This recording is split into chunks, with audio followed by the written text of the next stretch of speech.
মাগুরায় তৃতীয় শ্রেণীর ছাত্রী আসিয়ার উপর পাশবিক নির্যাতনকারীদের শাস্তির দাবিতে কেন্দ্রীয় কর্মসূচির অংশ হিসেবে সিলেটে জাতীয়তাবাদী মহিলা দল সিলেট জেলা শাখার উদ্যোগে মানববন্ধন অনুষ্ঠিত হয়েছে।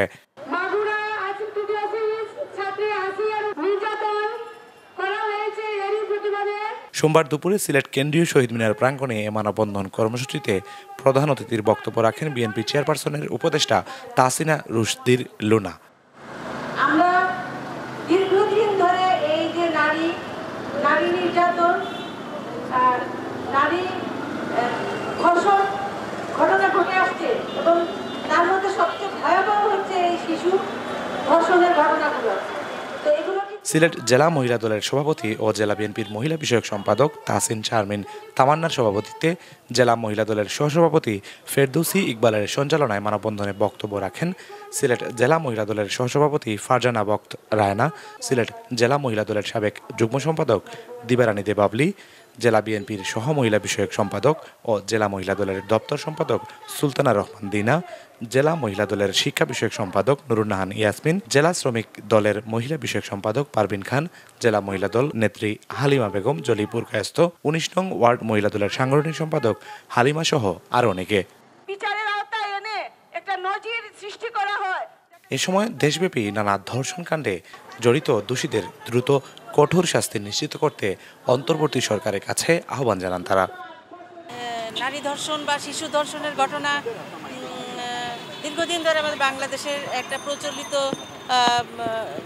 নিয়মের মতো হয়ে গেছে আর কি। তো এটা এখন এত পরিমাণ বেড়ে গেছে। বাড়ার কারণ হচ্ছে যে আপনার আসলে বিচার হয় না, সুষ্ঠুভাবে বিচার হয় না। দেখা যায় যে যারা অপরাধী থাকে তারা আইনের ফাঁকফোকর দিয়ে অথবা কোনো প্রভাবশালী মহলের ছত্রছায়ায় তারা আসলে বেরিয়ে আসে, তো এদের বিচার হয় না। তো আমরা এখন বৈষম্য বিরোধী ছাত্র আন্দোলনের ব্যানারে আমরা বাংলাদেশে ফ্যাসিস্ট সরকারকে মুক্ত করতে পেরেছি।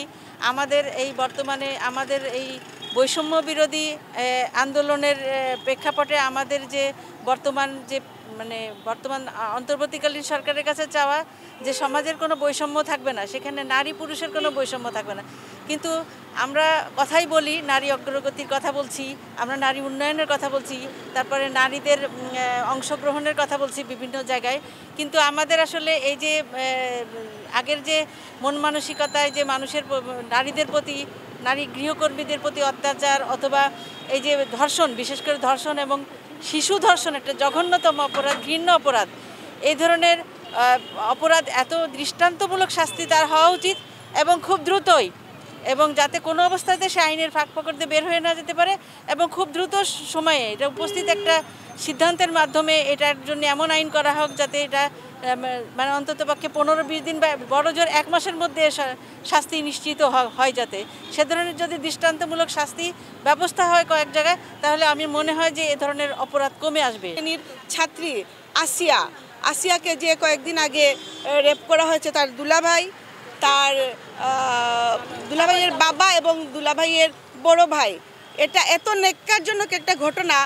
এটা আসলে যেভাবে ডাক্তাররা বর্ণনা করেছেন তার শারীরিক অবস্থাটা, এটা খুবই ন্যাক্কারজনক।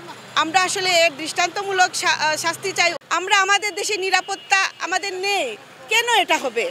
আমরা আমার নিজের ঘরে থাকছি, আমার বোনের বাসায় যাচ্ছি, আমার খালার বাসায় যাচ্ছি, কিন্তু আমাদের বাচ্চাদের কোনো নিরাপত্তা নেই। আজকে দেখেন কিছুটা পুরুষরা তারা যেন হিংস্র হায়না হয়ে গেছে। কেন? তারা তাদের নিজেদের সন্তানদেরকে তারা লালসার শিকার করছে। এটা কেন হবে? এই দেশের যে অস্থিতিশীল পরিস্থিতি, এই পরিস্থিতিটা আসলে আমরা এটা চাই না। এই সরকারের কাছে, এই অভ্যন্তরীণ সরকারের কাছে আমাদের একটাই দাবি, আপনারা এই অস্থিতিশীল পরিস্থিতিকে স্বাভাবিক করুন, নির্বাচন দিয়ে একটা রাজনৈতিক দলকে সরকার গঠন করতে সহায়তা করুন। রাজনৈতিক দল ছাড়া এই দেশের পরিস্থিতি স্বাভাবিক হবে না। আমরা দেখেছি বাংলাদেশে অনেক আইন হয়েছে, পরিবর্তন হয়েছে। আমি চাই আমরা জীবিত থাকা অবস্থায় ফাঁসি দেখতে চাই। আর শুধু যারা ধর্ষণ করে বা ওদের না, যারা ওনাদেরকে সাহায্য করেন আইনতভাবে, ওনাদেরকেও যেন সাজা দেওয়া হয়। ওনাদেরকে যারা সাপোর্ট করেন ওনাদেরও যদি শাস্তি হয়, তাহলে আমার মনে হয় এই জিনিসটা কমবে। জয়রা হিমেল, স্টার টিভি, সিলেট।